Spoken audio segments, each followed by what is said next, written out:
Kurban itu Bapak semua dari bahasa Arab. Surat Al-Maidah ayat 27. Bagaimana ceritanya kurban itu? Id qurba kurbanan. Ketika Kabil Habil berkurban. Tapi tadi yang terimalah korban Habil, diangkat gibahnya ke langit. Makanya di dalam surat As-Saffat, ingat ketika dialog Nabi Ibrahim dan Ismail, apa yang terjadi? Ya bunaya, wahai anakku, inna arafil manami an adbahu. Wahai Ismail, anakku sayang, bapak tadi mimpi menyembelihmu. Pandur mada taruh. Bagaimana pendapatmu? Dijawab Ismail yang usia 13 tahun. Ya abadi al-matumar. Laksanakan apa yang Tuhan katakan. Insyaallah satajid insyaallah sabit. Aku bersobat. Ayat berikutnya, falamma aslama, ketika Ibrahim dan Ismail sudah berada di penyembelihan di Mina. Wa tallahu lil jabin. Pelipisnya Ismail sudah dibaringkan dan pisau sudah menghunus dari Ibrahim untuk menjembelih anaknya. Apa yang firman Allah? Ya Ibrahim, wahai Ibrahim, kau sudah teruya, kau sudah membenarkan mimpi. Inna mabalal amin, inilah ujian, ini adalah ujian yang besar. Pisau dihunuskan oleh Ibrahim ke lehernya Ismail, dan Ibrahim mengatakan, Allahu Akbar, Allahu Akbar, Allahu Akbar. Dijawab oleh Ismail, La ilaha illallah, Allahu Akbar.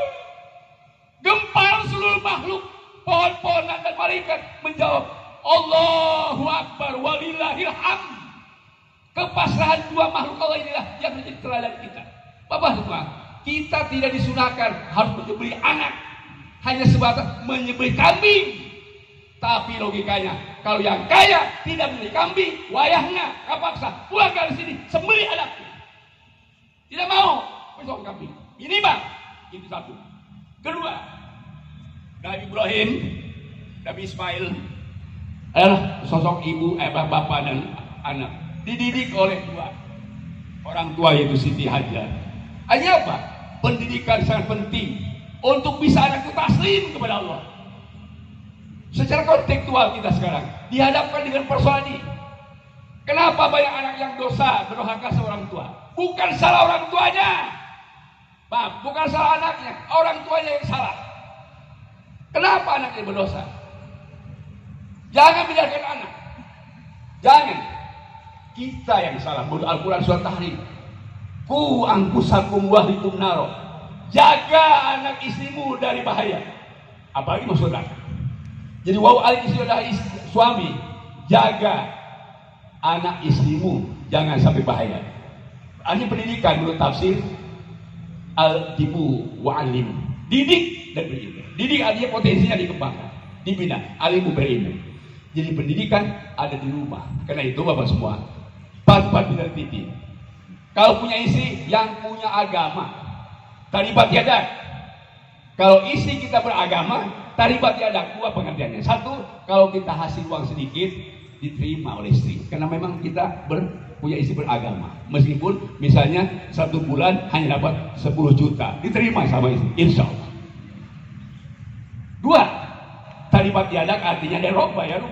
Pendidikan itu orang tua bapak. Kalau punya istri beragama, maka diwakili oleh istrinya. Bebas kita. Ini tidak. Suaminya tidak ngerti agama. Istrinya gak ngerti agama. Anaknya gak ngerti agama. Minatu gak ngerti agama. Cucu gak ngerti agama. Itu nanti ke nerakanya sebes. Serombongan. Kenapa? Sebab tidak ngerti agama. Oleh karena itu, hadirin jamaah Allah, di ayat surat Tahrim ini kita lihat waquduhan nas wal hijarah. Bahan apinya neraka nanti di hari kelak itu bapaknya. Bukan istri, bapaknya. Malah ketika Rasulullah SAW berkumpul dengan sahabat, lalu tiba-tiba ada suara menggelegar. Sahabat bertanya, ya Rasulullah, suara apa itu menggelegar? Rasul menjawab, ada hajarun bin qasi jahannam mundu sab'ina sanah wal ana qad waqa'a ila qahya. Itu adalah batu yang ada di pinggir api neraka, ya anak, dilempar oleh malaikat 70.000 tahun tidak sampai ke api neraka. Begitu saya sampai ke api neraka, menggelegar. Karena segi apa yang berat? Dari segi besarnya. Rasulullah berkumpul dengan sahabat. Ada seorang kakek-kakek. Ya Rasulullah, aku bertanya, apakah sama batu di dunia dengan batu yang dipakai bahan api neraka?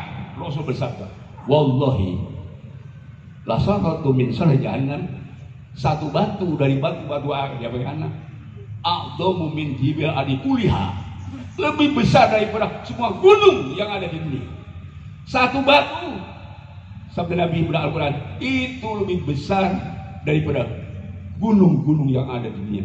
Khoromaksian, si kakek-kakek meninggal pada saat itu, lalu dipegang Rasulullah, sudah tidak ada, sudah meninggal, pingsan, mendengar ancaman bagi orang yang akan dikutuk oleh orang karena tidak bisa mendidik anak.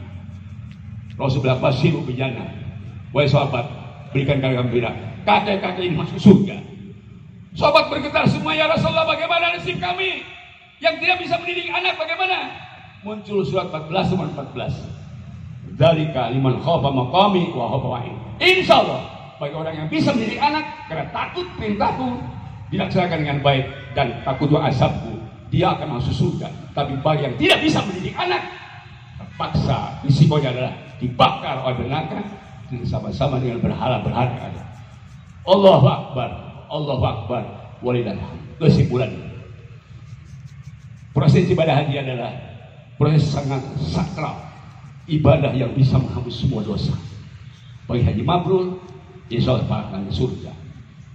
Bagi orang yang mardud, neraka. Tapi yang makbul, dia akan diterima oleh Allah meskipun tadi tidak sampai pada haji, karena ada pelanggaran, ada keamanan dan sebagainya, dan atau uangnya ketika setor ke bank dicuri, maka dicatat sebagai haji makbul. Ini dijelaskan dalam kitab Majalis Saniyah dan di dalam kitab karangan Abu Bakar Al-Jazairi di dalam kitab Minhajul Muslim. Mudah-mudahan yang sudah ibadah haji makbul, dan kalau yang belum, mudah-mudahan jadi haji makbul. Dan bapak-bapak yang sudah haji, mudah-mudahan jadi makbul. Yang punya dosa karena dulu pernah menjadi sapu roda atau mengambil hak orang lain, tobat, cari uang yang halal, pergi ke Mekah, insya Allah tobat, minta muntajah, diampuni dosanya oleh Allah Subhanahu wa Ta'ala. Amin ya rabbal alamin. Untuk Idul Kurban, sekali lagi, kita tidak disuruh menyembelih anak, hanya menyuruh kambing yang punya nafsu. Apa maksudnya?